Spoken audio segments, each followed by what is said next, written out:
சர்ப்ரைஸ்னு சொல்லிட்டு கார்டனுக்கு எது கூட்டு வந்திருக்க? இங்கதான் சர்ப்ரைஸே இருக்கு அர்ஜுன். இங்க என்ன சர்ப்ரைஸ்? இதுதான் அந்த சர்ப்ரைஸ்.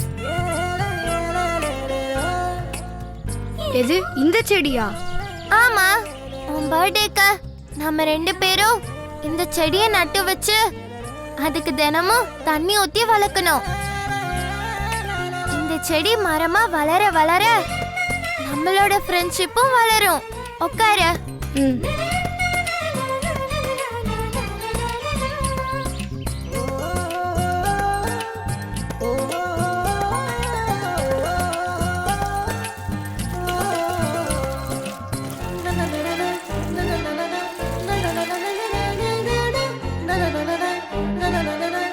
ஆமா பவி, இது என்ன செடி? இதுவா? இது வேப்பன் செடி. என்ன பவி நீ பர்த்டேக்கு ஒரு gift கொடுக்குற? அது ஒரு அழகான பூச்செடியா இருந்தா சூப்பரா இருந்திருக்கும்ல. நான் ஒரு காரணமா தான் இந்த வேப்பன் செடியவே வாங்கினேன்.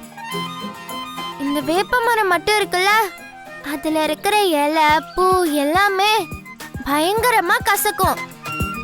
ஆனா எல்லாமே உடம்புக்கு ரொம்ப ரொம்ப நல்லதுன்னு சொல்லுவாங்க. அதே மாதிரி நம்ம லைஃப்லயும் நமக்கு நிறைய கஷ்டம் வரும். அந்த கஷ்டம் எல்லாமே நமக்கு ஏதோ ஒரு நல்லதுக்கு தான் செய்யணும்னு நமக்கு தோணணும். அதுக்காக தான் நான் இந்த செடியை சூஸ் பண்ணி வாங்கினேன்.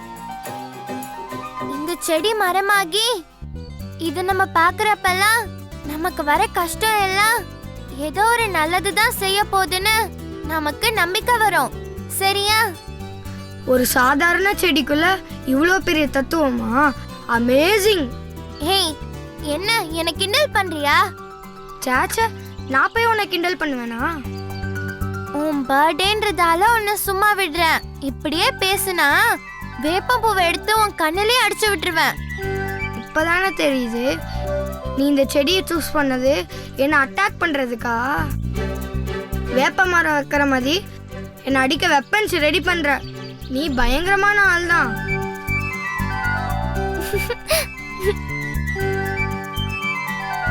சரி, இதை நடலாமா? ம்